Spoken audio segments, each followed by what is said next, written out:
On to another episode of Bastards YouTube. I'm Terry, got Nick with me. This episode, we're going to be talking about Adam Duvall having himself a historic opening series with the Boston Red Sox.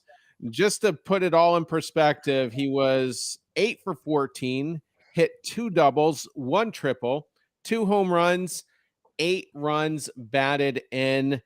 Dude just went off. I'm kind of bummed they didn't have him on Team America in the WBC. Right. Mark Welcome DeRosa. to Boston. Welcome to Boston, Adam Duvall. Now the fans absolutely love you. What a first impression this guy made. Outstanding. Absolutely.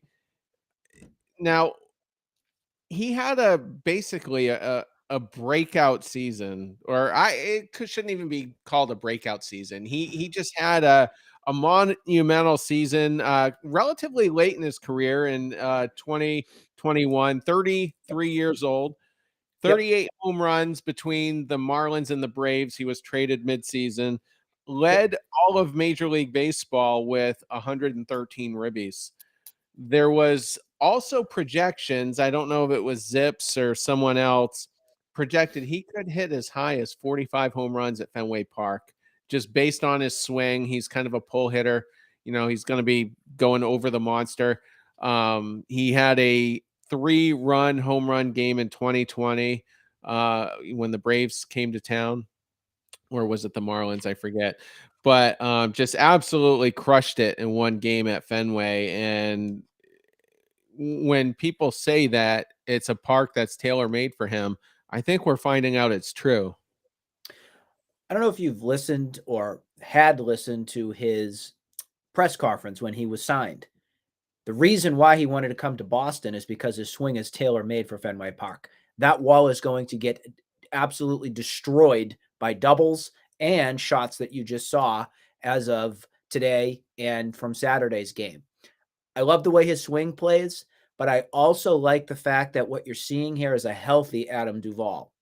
A healthy Adam Duvall could be a much better Hunter Renfroe 2021.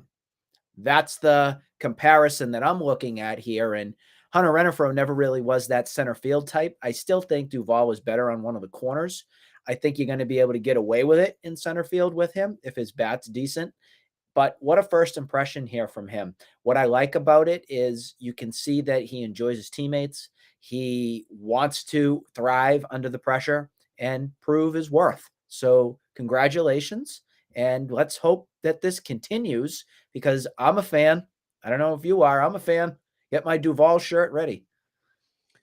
It's funny because behind the scenes, I mean, we talk, especially in the winter, we talk scenarios, we bring up certain players, whether we like them or not. And I think in November, Adam Duvall was brought up in the war room. And I was like, nah, I'm hoping we're setting our sights higher than Adam Duvall. And I wasn't really that interested. We didn't even have Yoshida yet at that point. And I was just kind of hoping. The outfield has been a weakness. There's not much talent in the farm system that's going to come up in the outfield unless they move a guy like Nick York. Rafaela, is primarily being played in center now and shows an elite glove. But I was hoping they'd really go after someone. I even had this pipe dream that maybe we'd go after Aaron Judge. And, it's just that, a pipe dream. But fast forward to January, Trevor Story goes down with an injury. Most of the good free agents are already signed. And the Trevor Story injury was going to, of course, force Kike Hernandez to come into the infield. And Adam Duvall made the most sense. So I liked the signing in January. And I was tweeting in support of it. I said it's a guy they should look at. They could probably get him really cheap. He signed for $7 million. There's apparently $3 million in incentives, so it could max out this weekend. Yeah, it could max out at $10 million, but still, for the type of production you're going to get from him, that's going to be well worth it. You might get $20 to $25 million production from him, and I think his ceiling is definitely higher than Hunter Renfroe's. And let's also be real here too, that you're not trotting out Jackie Bradley Jr. into the outfield again. You're sending out a guy who can hit the ball with authority, that has some promise, that has something to prove. I think that was an important reasoning behind why Duvall is here. My only thing that I hate about him is his last name, but that's another story for another show. Why is that? You don't like Robert Duvall?